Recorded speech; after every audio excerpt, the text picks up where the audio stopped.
Es obvio decir que las habilidades de convivencia van más allá de lo que resulta imprescindible, funcional en un trabajo en equipo.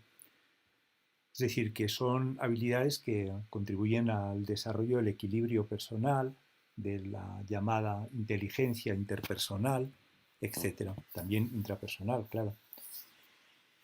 La resolución de conflictos es una habilidad que debe adquirirse no de una manera espontánea, sino guiada, alentada, dirigida, reflexionada. Todas estas características deberían de acompañar a esta adquisición.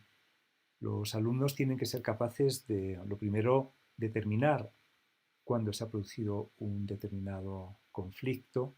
En segundo lugar, analizarlo de una forma objetiva, justa, podemos decir sostenible, es decir, implementando procesos que puedan desembocar en un bienestar mutuo de las partes en conflicto, no una resolución que vaya a generar un problema enquistado, ¿no? Tienen que adquirir también nociones de cómo proceder, ¿no? Tienen que tener esquemas.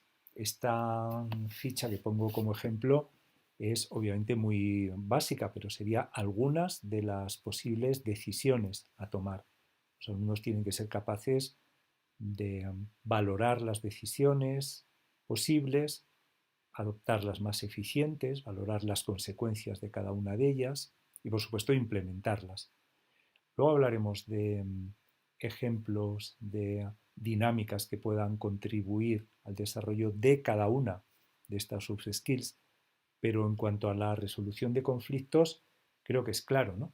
Por ejemplo, trabajar con role-playing puede ser una pequeña historia, una lámina que evoca una determinada situación de conflicto entre personas, puede ser una teatralización, en fin, de determinadas situaciones contextuales que tengan como denominador común la existencia de un conflicto, ¿no?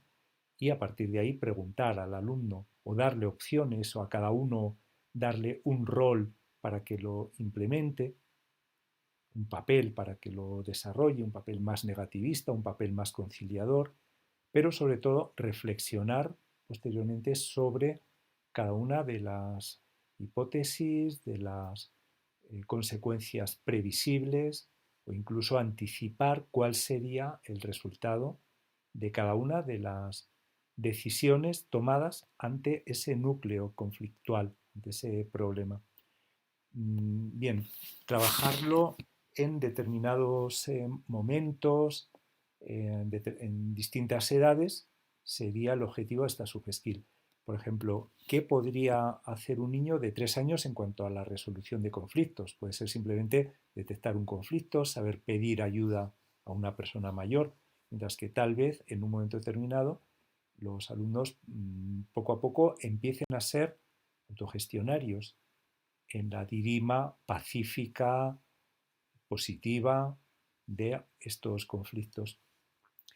Estoy convencido de que si no trabajamos cooperativo nunca va a haber tantos conflictos. Si trabajamos de forma individual seguro que va a haber menos conflictos, pero también estoy convencido, en la línea de lo propuesto por John Dewey, de que la escuela es un laboratorio social y por tanto la escuela tiene que promover el que existan conflictos, eso sí, siempre y cuando dote a los niños de las herramientas necesarias para su resolución.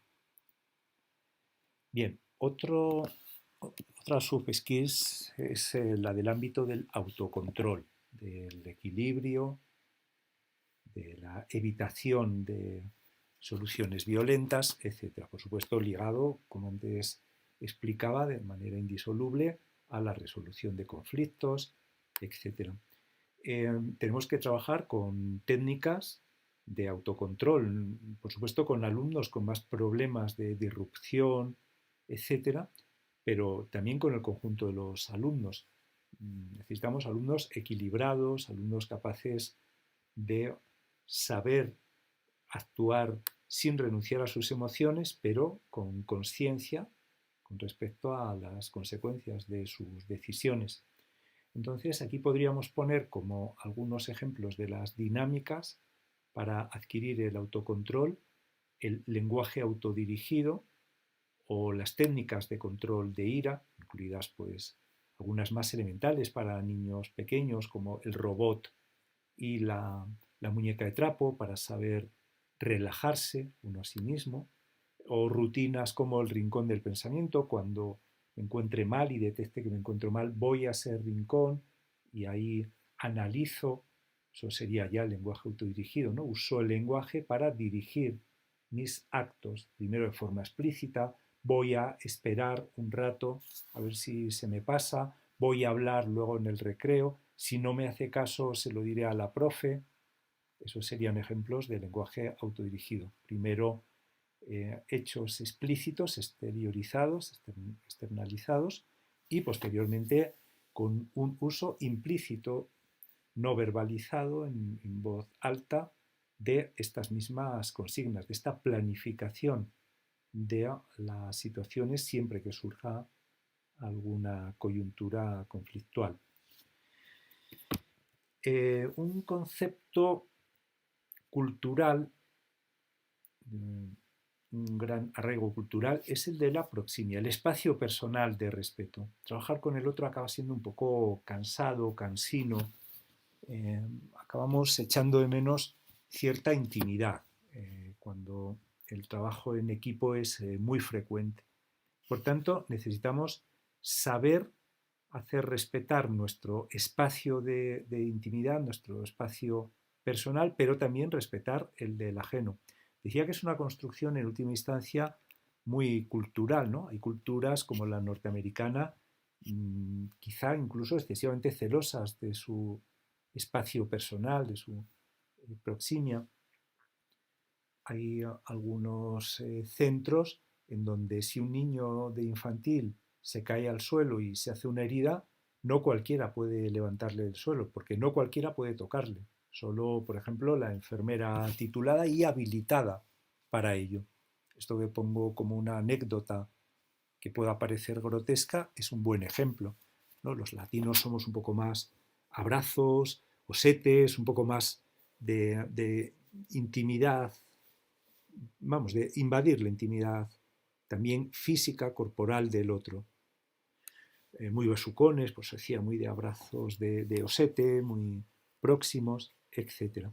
Pero en cualquier caso hay que ser respetuosos con el otro, con su privacidad, con sus momentos de necesario aislamiento, etcétera. Esa sería estabilidad de la proximia, saber cuándo el otro puede ser o no interpelado, porque ya no se trata de una cuestión estrictamente espacial, espacio físico, también es una cuestión de respeto a nuestra privacidad en todos los ámbitos. Directamente ligada con la convivencia, obviamente está la habilidad de ofrecer y de pedir ayuda. Saber ofrecer ayuda no significa estar permanentemente irrumpiendo ante el otro, haciendo ver al otro que nuestra ayuda le va a resultar siempre imprescindible. Hay que saber cuándo y cómo ofrecer ayuda y qué tipo de ayuda. Y hay que saber también determinar cuándo necesitamos ayuda y pedirla sin resultar machacones, hirientes, sabiendo respetar el tiempo del otro, las necesidades del otro, sabiendo agradecer, etcétera. Y la última de las habilidades de convivencia que proponemos es la escucha eficiente. Escuchamos, pero otra cosa distinta es si somos capaces de sacar la información necesaria que nos haga determinar exactamente qué es lo que el otro necesita, nos pide, requiere, nos ruega, etc. A todo esto es a lo que podemos denominar la escucha eficiente. Saber distinguir, por ejemplo, entre lo que una persona demanda y otra persona distinta también quiere, saber interpretar adecuadamente los mensajes del otro y tenerlos en cuenta. A eso se refiere el término eficiente, escucha eficiente.